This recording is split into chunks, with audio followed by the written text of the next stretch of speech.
TDP Janasena BJP పొత్తుల భాగంగా Adoni ticket BJP పోయిందనే విషయము ఆదోని ప్రజలు జీర్ణించుకోలేని పరిస్థితి ఉంది. ఎందుకంటే ఎంతో క్యాడర్ ఉన్న టీడీపీ కూడా ఎంతో పోటీతో గెలిచే అవకాశం ఉన్న ఆదోనిలో మరి బీజేపీకి ఇవ్వడంతో టీడీపీ శ్రేణులు అదేవిధంగా సామాన్య ప్రజలు కూడా చాలా బాధపడుతున్నారు. ఎందుకంటే ఈరోజు చూసుకున్నట్లయితే ఆదోనిలో ఎమ్మెల్యే సాయిబ్ రెడ్డి గారి అరాచకాలు కావచ్చు, ఆయన అవినీతి కావచ్చు, ఈ యొక్క అన్ని వ్యవస్థల ధ్వంసం కావచ్చు, ఇవన్నీ చూసి ప్రజలంతా బాధపడి ఖచ్చితంగా సాయిబ్ రెడ్డిని ఈసారి చిత్తుగా ఓడించి ఆదోనిలో కొత్త ప్రభుత్వం రావాలని చెప్పి, కొత్త నాయకత్వం రావాలని చెప్పి, అదేవిధంగా ఆదోని అన్ని విధాలు డెవలప్ కావాలని చెప్పి ఎంతో ఆశతో ఆదోని ప్రజలు ఎదురు చూస్తున్న తరుణంలో ఒక పిడుగుపాటి వార్త ఏమొచ్చిందంటే ఆదోని టికెట్ బీజేపీకి కేటాయించినది.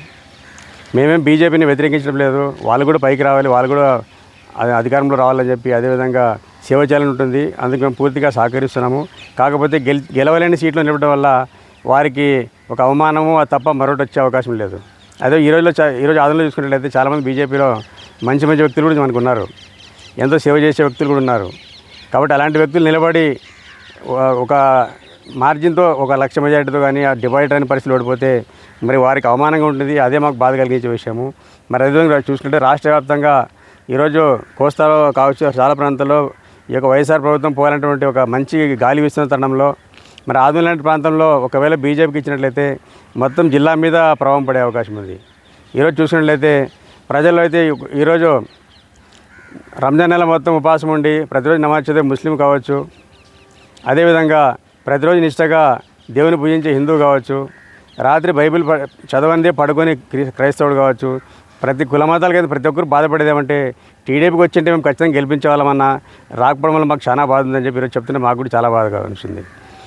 చాలామంది నాయకులు విజయవాడకు వెళ్ళి మరి పార్టీ అధినాయకత్వంతో చాలా మాట్లాడినారు. మేము కూడా మా వంతుగా ఉపాధ్యాయ సంఘాలు కావచ్చు, అదేవిధంగా మాజీ మంత్రులు కావచ్చు, ఎమ్మెల్సీలు కావచ్చు, ముస్లిం పదపతులతో కూడా చాలామందితో మేము చంద్రబాబు గారికి, లోకేష్ గారికి వర్తమానం పంపించినాము.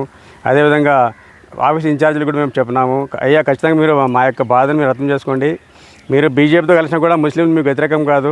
ఎందుకంటే ఈరోజు చూసుకున్నట్లయితే ప్రతి పార్టీ ఏదో విధంగా బీజేపీతో లింక్ ఉంది కాబట్టి టీడీపీ మేము వ్యతిరేకంగా చూడడం లేదు. కాకపోతే మీరు డైరెక్ట్ బీజేపీ వేయడం వల్ల ఓటు బ్యాంక్పై ప్రభావం ఏర్పడే అవకాశం ఉంది. కాబట్టి ఖచ్చితంగా ఆదోని లాంటి గెలిచే సీట్ను వదులుకుంటున్నాం అని చెప్పి ఒక బాధ్యతను వారికి చెప్పడం జరిగింది. దాన్ని వాళ్ళు పరిగణన తీసుకొని ఖచ్చితంగా బీజేపీ నాయకత్వం పరిశీలించి ఆదోని టికెట్ వేరే ఊరికి బదిలీ చేస్తామని ఒక శుభవార్తను వాళ్ళు మాకు తెలియజేస్తున్నారు. ఖచ్చితంగా 2 రోజుల్లో ఒక మంచి వార్తను మనం వినబోతున్నాము. మరి ఆదోనిలో బీజేపీ నాయకులు పెద్ద మనసుతోన ఈ యొక్క పోటీ చేయాలని ఆలోచన విరమించుకొని ఈ యొక్క ఆదోని ఎమ్మెల్యే గారిని ఓడించి ఆయన సాగనంపే కార్యక్రమంలో ఈ యొక్క మంచి కార్యక్రమం పాల్గొనాలని చెప్పి, అదేవిధంగా ఆదోనిలో రాబోయే రోజుల్లో ఏదైతే మనం 30 ఏళ్ళ నుంచి కోల్పోయినామో అలాంటి పరిస్థితి మరి రాకున్నట్ల రాబోయే అభివృద్ధిలో ఆదోని బీజేపీ నాయకులు కలిసి ముందుకు రావాలని చెప్పి ఒక సామాన్యంగా ఒక టీడీపీ ఎమ్మెల్యే క్యాండిడేట్ ఆశావాన్గా నేను అభ్యర్థిస్తున్నాను. ఖచ్చితంగా ఇది మేము బీజేపీ నాయకత్వాన్ని కానీ నాయకులకు వ్యతిరేకించడం లేదు. మీరు పెద్ద మనసు ఆలోచించండి. ఈరోజు మనం ఆదోనిలో ఓడిపోయినట్లయితే ఆదోని మాత్రం కాదు, జిల్లా వ్యాప్తంగా ఒక ఎంపీ సీటు కానీ మిగతా చోట్ల టీడీపీ దెబ్బతినే అవకాశం ఉంది. కాబట్టి కోస్తాలో బ్రహ్మాండంగా బీజేపీ కొన్ని సీట్లు వచ్చే అవకాశం ఉంది. కాబట్టి మీ ఖాతా ఎక్కడికి పోదు, ఖచ్చితంగా గెలుస్తారు. ఈ ఆదోని సీటు కూడా ఇంకో చోటు తీసుకొని ఆదోనిని ఖచ్చితంగా టీడీపీ కంచుకోటగా మార్చుకుందాం. టీడీపీ జెండా ఎగిరేసేందుకు సహకరించాలని పొత్తు ధరంలో భాగంగా అందరూ ఒకరికొకరు విజయంకి సహకరించుకోవాలని చెప్పి ఆదోని సీటును ఖచ్చితంగా టీడీపీకి కేటాయించాలని చెప్పి అధినాయకత్వాన్ని కోరుకుంటూ ఆ ప్రయత్నం దాదాపు విజయం అవుతుంది. ఇక చివరిగా బీజేపీ నాయకులు కూడా పెద్ద మనసుతో ఆదోని సీటును టీడీపీ వదిలిపెట్టాలని చెప్పి విజ్ఞప్తి చేసుకుంటున్నాము.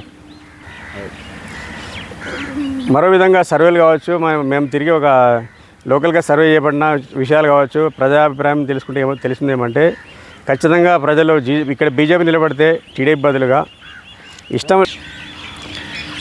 ఆదోని నియోజకవర్గంలో టీడీపీ బదులుగా బీజేపీ నిలబడినట్లయితే ఖచ్చితంగా ముస్లిం క్రైస్తవ ఓటర్లు కావచ్చు, వైసీపీ తటస్థ ఓటర్లు కావచ్చు, అదేవిధంగా టీడీపీ ఓటర్లు కావచ్చు, ఇష్టం ఉన్నా లేకున్నా కూడా మళ్ళీ వైఎస్ఆర్ పార్టీకి వేసే అవకాశం ఉంది. కాబట్టి ఖచ్చితంగా బీజేపీ ఇక్కడ 1,00,000కు పైగా మెజారిటీ